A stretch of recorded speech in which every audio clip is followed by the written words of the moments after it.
दोस्तों आज बात करेंगे जेंटसिन इंजेक्शन के बारे में। इस वीडियो में जानेंगे जेंटसिन इंजेक्शन के अंदर केमिकल कंटेंट क्या होता है, ये कितना इफेक्टिव होता है, क्या साइड इफेक्ट होते हैं, कितने दिन तक लेना सेफ है और किस किस मेडिकल कंडीशन में पेशेंट को दिया जाता है। तो वीडियो के अंत तक बने रहिए। दोस्तों जेंटसिन अबॉट फार्मा का एक पेटेंट या ब्रांडेड प्रोडक्ट है, शेड्यूल एच मेडिसिन है। तो इसको जब भी किसी पेशेंट को दिया जाता है, चाहे वह हॉस्पिटल में हो या क्लिनिक में हो, डॉक्टर के गाइडेंस में ही दिया जाता है। दोस्तों जेंटासिन पूर्णतः एक एलोपैथिक दवा है और एंटीबायोटिक ड्रग क्लास है। दोस्तों अगर केमिकल कॉम्पोजिशन की बात करें तो जेंटामाइसिन इसके अंदर ऐड किया गया है, जिसका मॉलिक्यूलर फार्मूला C21H43N5O7 होता है। ड्रग क्लास की बात करें तो ये बैक्टीरियोसाइडल एमिनोग्लाइकोसाइड्स का एक फैमिली मेंबर होता है।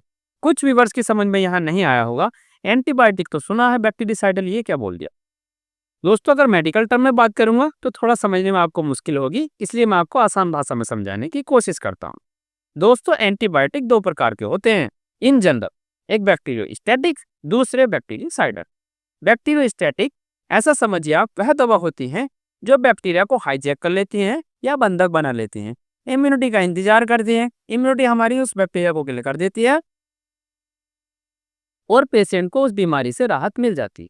इसके अगेंस्ट बैक्टीरियोसाइडल वे दवा होती हैं जो बैक्टीरिया को किल कर देती हैं, या ऐसा कह सकते हैं हम, जब बैक्टीरियोस्टैटिक दवाएं काम नहीं करती हैं तो बैक्टीरियोसाइडल दवा दी जाती हैं और पेशेंट को बहुत जल्दी राहत मिल जाती है। दोस्तों बात करें इसके वर्किंग की, मैकेनिज्म ऑफ एक्शन, ये शरीर में काम कैसे करता है। तो दोस्तों जो बैक्टीरिया बीमारी के लिए जिम्मेदार है, उस बैक्टीरिया की सेल वॉल सब यूनिट 30S और 50S दो होती। तो ये 30S राइबोसोमल यूनिट को बाइंड कर देता है, उससे बाइंड चिपक जाता है उससे, और उसकी प्रोटीन सिंथेसिस को ब्लॉक कर देता है, सेल वॉल को रप्चर कर देता है, तोड़ देता है, और उसको डीएनए, आरएनए या ऐसे कहिए आप जेनेटिक कोड जो है उनमें कुछ चेंजिंग गड़बड़ कर देता है, जो जिम्मेदार होती हैं बैक्टीरिया की कॉलोनिंग या ग्रोथ के लिए। कुछ व्यूअर्स की यहाँ भी समझ में नहीं आया होगा प्रोटीन। दोस्तों ऐसा समझिए, प्रोटीन वह चीज है बैक्टीरिया के लिए जो सर्वाइवल के लिए जिम्मेदार। चलिए दोस्तों अब बात कर लेते हैं इसके मेडिसिनल यूजेज की। दोस्तों वैसे इसके मेडिसिनल यूजेज काफी सारे हैं, एक एक की बात करेंगे ना तो वीडियो काफी लंबा हो जाएगा, इसलिए हम आपको कुछ मोटा मोटी यूजेज बता देता हूँ। दोस्तों ये सभी तरह के यूटीआई इन्फेक्शन में, चाहे महिला का हो या पुरुषों का हो, दूसरे आरटीआई इन्फेक्शन में मतलब रेस्पिरेटरी ट्रैक्ट इन्फेक्शन में, दोनों ही बीमारियों में ये दिया जाता है, चाहे आईटीआई हो या यूटीआई। मूत्र मार्गीय संक्रमण हो, श्वसन मार्गीय संक्रमण हो, सभी में ये दवा इफेक्टिव मानी जाती है और सभी तरह की बीमारियों में दी जाती है। दो चार के यहाँ मैं नाम आपको बता देता हूँ, जैसे कि किसी को भी जो है किसी सेक्सुअल इंटरनल ऑर्गन की कोई बीमारी है, चाहे वो खास करके महिलाएं, चाहे वो कोई पुरुष हो, उसमें दिया जाता है।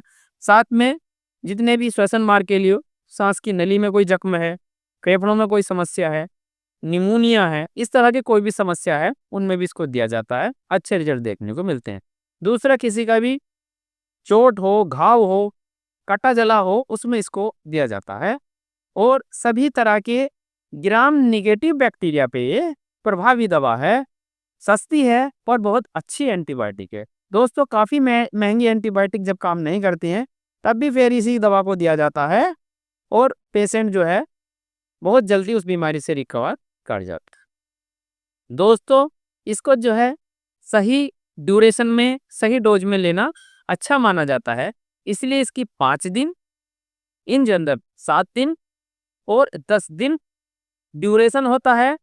और डोज की बात करें, वैसे तो पेशेंट की बीमारी की कंडीशन को देखते हुए, वेट, एज को देखते हुए डोज एडजस्ट की जा सकती है, लेकिन अगर जनरली बात करें, एक पेशेंट जिसका वजन 40 किलो या 60 किलो के आसपास है और उसको कोई यूटीआई का, यूरिनरी ट्रैक्ट का इन्फेक्शन, या फिर कोई आरटीआई का, रेस्पिरेटरी ट्रैक्ट का इन्फेक्शन है, तो उसके लिए लोडिंग डोज में 1 एम्पूल पर डे दिया जाता है, 5 दिन, 7 दिन या 10 दिन, और पेशेंट को उस बीमारी से राहत मिल जाती। कुछ सीवियर केसेस में दोस्तों इस दवा को डॉक्टर एडजस्ट कर सकता है, मतलब वो जो है 2 एम्पूल मतलब 80 mg दवा सुबह, 80 mg दवा शाम भी दे सकता है। दोस्तों कुछ व्यूअर्स के मन में आ सकता है कि ये कैसे बनता है क्या चीज़ ये। तो दोस्तों इसको जो ड्राइव किया जाता है मतलब व्युत्पन्न किया जाता है, बनाया जाता है, तो एक माइक्रो ऑर्गेनिज्म है माइक्रो मोनोस्पोरा परपोरा, उससे ये बनाया जाता है।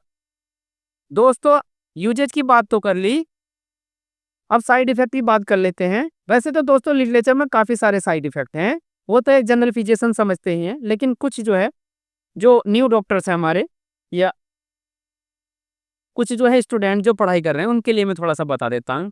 दोस्तों वैसे तो आपको सारी चीज़ों की जानकारी होती ही है, लेकिन कुछ कॉम्प्लिकेटेड मैं चीज़ें यहाँ डिस्कस करने जा रहा हूँ। अगर आपको इस दवा को देना है तो कुछ दिन के बाद 3 से 4 दिन के बाद आप 2 इन्वेस्टिगेशन ज़रूर करा लीजिए उसके। एक तो जो है ये कोज करता है ओटोटॉक्सिसिटी, दूसरा नेफ्रोटॉक्सिसिटी। ये दोनों इसके जो है मैंने बहुत सारे पेशेंटों में साइड इफेक्ट देखे हैं। ओटोटॉक्सिसिटी थोड़ा सा इसको समझ लेते हैं। सभी तरह के जितने भी ईएनटी रोग हैं या कानों की जो मेन समस्या है ओटोटॉक्सिसिटी, तो ये कान के पर्दे में छेद वगैरह की समस्या कर देता है, सुनने में परेशानी होने लगती है, घंटियों की आवाज़ आने लगती है, तरह तरह की जो है उसको जो है साउंड वेव सुनाई देती हैं। तो इस तरह की समस्या को ओटोटॉक्सिसिटी कहते हैं। ये उस समस्या में जो है इसको जो है फर्दर इन्वेस्टिगेशन की ज़रूरत होती है। दूसरे नेफ्रोटॉक्सिसिटी। नेफ्रोटॉक्सिसिटी इतनी कॉमन नहीं है जो मेरे अपनी प्रैक्टिस में और मेरे अपने सीनियर की प्रैक्टिस में मैंने देखा है।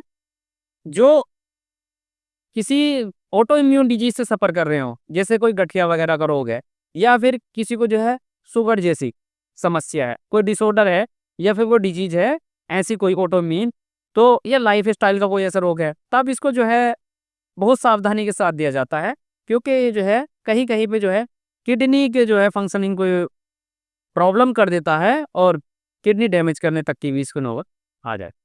तो दोस्तों नेफ्रोटॉक्सिसिटी और एक ओटोटॉक्सिसिटी, बस ये 2 साइड इफेक्ट आप इसके याद कर लीजिए, और आप अगर एग्जाम में भी कहीं आता है तब भी आप इजीली टिक कर पाएंगे। और दूसरे आप जो है जब खुद से अपनी प्रैक्टिस करने लगेंगे तब भी आपको इन दोनों चीज़ों का ध्यान रखना है। मैं बार बार बोल रहा हूँ, नेफ्रोटॉक्सिसिटी और ओटोटॉक्सिसिटी। एक तो जो कानों की समस्या उत्पन्न कर सकता है, दूसरा गुर्दे से संबंधित कोई भी बीमारी उत्पन्न कर सकता है। उम्मीद करता हूँ दोस्तों आपने ये सारी चीज़ों को अच्छे से समझ लिया होगा, जानकारी दिमाग में अच्छे से बैठा ली होगी। वीडियो अच्छी लगती है तो दोस्तों एक लाइक कर दें, चैनल पर नए हो तो सब्सक्राइब कर दें। मैं मिलता हूँ किसी नए वीडियो में नए टॉपिक के साथ, तब तक चैनल को विजिट करते रहें।